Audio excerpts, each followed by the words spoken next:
News this morning. Here's Charlotte. Thanks, Steve. Good morning. William Hague, the Foreign Secretary, will vow today to boost Britain's influence around the globe. In a speech this morning, he'll set out a new blueprint for British foreign policy. He intends to refocus policy away from the USA, the European Union and the Middle East, three areas which have dominated policy for decades. Special relationship with the USA will remain, as will defence ties through NATO and our nuclear deterrent. He'll say the EU is central to our economy and that won't change, but he wants to boost the number of British officials working in Brussels. The conflict in the Middle East between Israel and its neighbours has historically dominated policy. But Mr Hague will say that Britain needs a new focus, one which doesn't view every decision through the prism of traditional alliances. The Foreign Secretary wants to forge a new global identity with emerging nations like Brazil and Chile in South America. He also wants Britain to expand trade with the Gulf states, such as the United Arab Emirates, which David Cameron visited on his way back from Afghanistan recently. And he wants to increase ties with booming economies like China and India. Mr Hague will also stress the importance of Pakistan, which is dealing with multiple terrorist threats. Iran is seen as a worry because of its nuclear threat, which some fear will cause a regional arms race. And Britain is one of Russia's largest trading partners, and Mr Hague wants to further strengthen relations there. His aim will be to sell Britain as a great place to do business and reaffirm Britain as a major player on the world stage. Our political correspondent, Joey Jones. It's a great story, isn't it? It's a lovely story. And fancy being able to meet Her Majesty to say thank you in that way. It's all amazing. those years later. Great stuff. Charlotte, thank you. We'll see you a little bit later on. Let's get a check on the newspapers for you now. Ideas for life. Very good morning. You're watching Sky News Sunrise. Stephen Dixon with you live through until 9 o'clock this morning. Still to come, we'll take you through the papers with the broadcaster James Well. Good to see you, James. Hi, Stevie. But first, let's just run through the top story this morning. Sky News.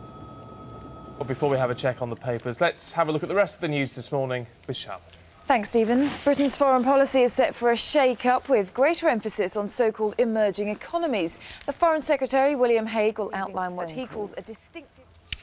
Now, if you're eating your breakfast, you might want to look away at this point. Passengers on board a plane leaving the American city of Atlanta had to hurriedly evacuate their seats after a rather unsavoury incident. A shower of these maggots from a container of spoiled meat fell from an overhead locker just before takeoff. Passengers were asked to get off the plane while the mess was cleaned up, and the person responsible was eventually put on another flight. But it does beg the question, really. I mean, I don't know why you'd be carrying a big box full of rotten meat and maggots with you. Who knows? Maybe it was fishing bait or something. At least those pictures aren't as bad as I was thinking they might have been. A whole shower. Put you up for your breakfast, James? No, not really, of course, Charlotte. You know there's a cheese that people like to eat in, is it France or anyway, which has maggots in, and you buy the cheese already with the maggots in. Really? And there's tequila, isn't there? Yeah, tequila with a maggot in. Of course, they do say that game doesn't taste right unless you've hung it for a while and the maggots start to tenderise the meat.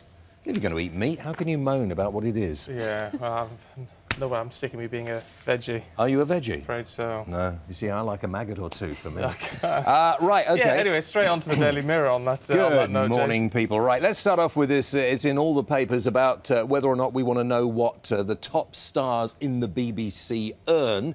I was taken out for a very nice lunch yesterday by somebody at a meeting in a quite expensive place, and there was a whole load of BBC executives. I know, because the waiter came over and told me who they were. They're eating at our expense. I would much rather know the salaries of the top executives and the amount of people we pay in the BBC who are a complete and utter waste of space. How many bureaucrats are there in the BBC? I actually don't really think we need a TV licence. I think we should get rid of the TV licence, and I don't see why I should be forced to buy a TV licence if I want to watch television and only the BBC get it. So the sooner the licence goes, the better. I don't think it really make anybody feel any better knowing how much Jonathan Ross earns. It'll make us all feel worse. but I want to know how much the executives, the people in charge of the different channels earn. That's what I'd like to know. I bet it's a lot. Because that's the bigger surprise in it all, isn't it? I mean, we all roughly know what Jonathan Ross was on. It says Graham Norton here. We sort of get these ideas of what sort of figures he's on. It was the woman who lost her job at Radio 2 over the Jonathan Ross affair was on 300 grand or something. Yeah. Head of Radio 2, 300, 400, I don't know, but they're all on huge salaries, which here, I look around, I don't think people will be getting. It's just ridiculous. So they go on, we're going to tell you how much the stars get. How much do the pen pushers at the BBC earn? Let's find out. Yeah, but we've had some details released, haven't we, on that already? Yeah, but not enough. But anyway, it just shows a waste of money. We just close it down, sell off the bits and pieces to Sky, LBC and everywhere else, and we can all just get on and broadcast, and we don't have to pay. Have you got a licence? I have got a licence. No, right. Yeah. You got a licence? Yeah, absolutely. Okay. I wouldn't like to not to. That would be... Why? I mean, I'm not suggesting you watch the television without a licence. That would be illegal, wouldn't it? Indeed. It would be rather strange to work in television and not watch it, though, wouldn't it?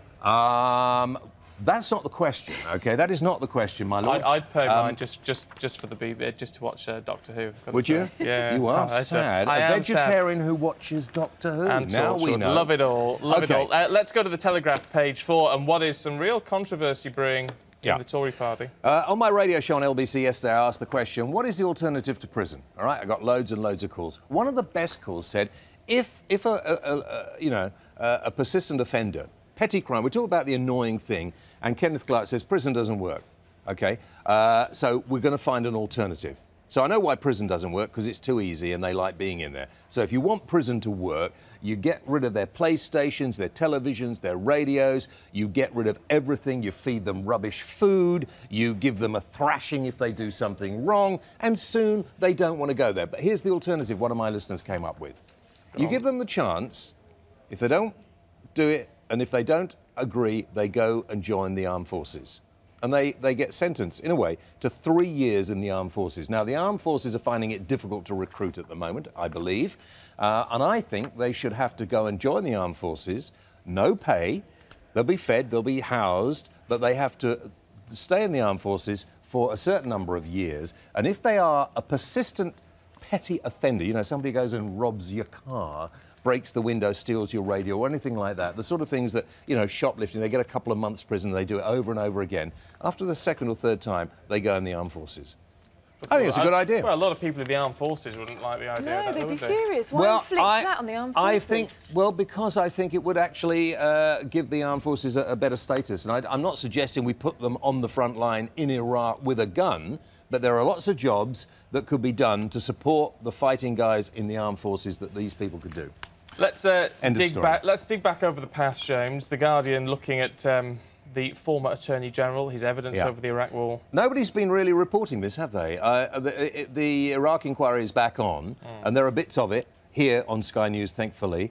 But it's not making the papers much. But here's another revelation, if you like. The Prime Minister, Tony Blair... Oh, by the way, did anybody know Tony Blair has just been awarded a Peace Medal in America? So, can anybody tell me what Tony Blair did that required him getting a Peace Medal in America?